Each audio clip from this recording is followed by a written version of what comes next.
Friend, welcome to my YouTube channel Rinki রান্নাঘরে আপনাদেরকে সবাইকে স্বাগত।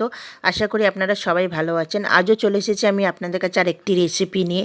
আজকে যে রেসিপি বানাতে চলেছি সেটা হচ্ছে ডিমের কোপ্তা কারি। তাহলে চলুন এর জন্য কী কী উপকরণ লাগে দেখে নিন।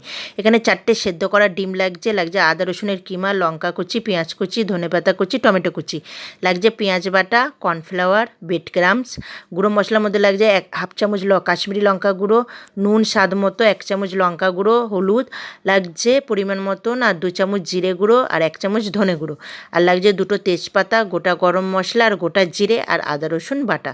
তাহলে চলো রেসিপি শুরু করি। প্রথমে এখানে 4টে ডিম আমি গ্রেট করে নেব।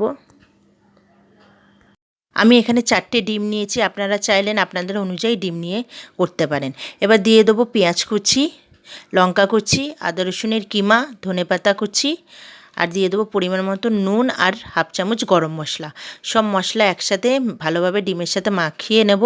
এবারে দিয়ে দেবো অল্প পরিমাণে একটু কর্নফ্লাওয়ার দিয়ে ভালোভাবে মেখে নেব। এবারে আমি ছোট ছোট বলের আকারে বানিয়ে নিচ্ছি।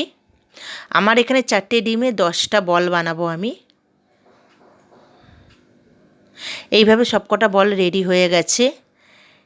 এবার আমি একটা বাটিতে 4 চামচ কর্নফ্লাওয়ার নিয়েছি, নিয়ে একটু জলে গুলে নিচ্ছি। নিয়ে এবার এক একটা বল কর্নফ্লাওয়ারে ডুবিয়ে ব্রেড ক্রাম্বসে কোট করে নেব। এইভাবে আমি সবকটা বল কর্নফ্লাওয়ারে ডুবিয়ে ব্রেড ক্রাম্বসে কোট করে নিচ্ছি। এবার এখানে আপনারা দুবার করে কোটটা করবেন।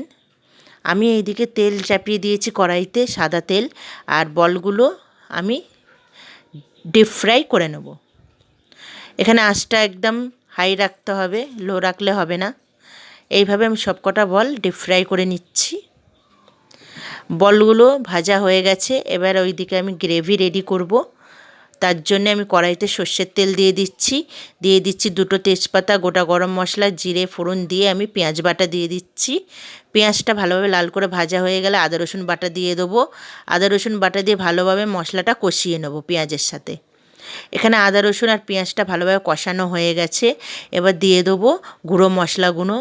এবার দিয়ে দিচ্ছি অল্প পরিমাণে একটু জল দিয়ে ভালোভাবে মশলাটা কষিয়ে নেব। এবার টমেটো কুচি ছিল সেটা দিয়ে দিচ্ছি, দিয়ে মশলার সাথে ভালোভাবে কষিয়ে নিয়ে আমি পরিমাণ মতন একটু চিনি দিয়েছি, এটা স্বাদ আনার জন্যে। এবার ভালোভাবে মশলাটা কষিয়ে নিয়ে এবার অল্প পরিমাণে একটু জল দিয়ে দিচ্ছি। জলটা ফুটে উঠলে আমি ভেজে রাখা বলগুলো দিয়ে দেবো, দিয়ে 2 থেকে 3 মিনিট ফুটিয়ে নামিয়ে নেব।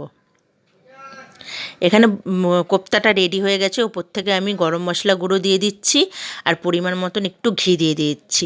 আপনারা অবশ্যই বাড়িতে এইভাবে একবার ডিমের কোপ্তা কারি বানিয়ে দেখবেন। আর আমার চ্যানেলটিকে আপনারা অবশ্যই সাবস্ক্রাইব করবেন, লাইক কমেন্ট শেয়ার করবেন, আর বেল আইকনটাকে অবশ্যই টিপে দেবেন যাতে আমার রান্নার নোটিফিকেশান আগে আপনাদের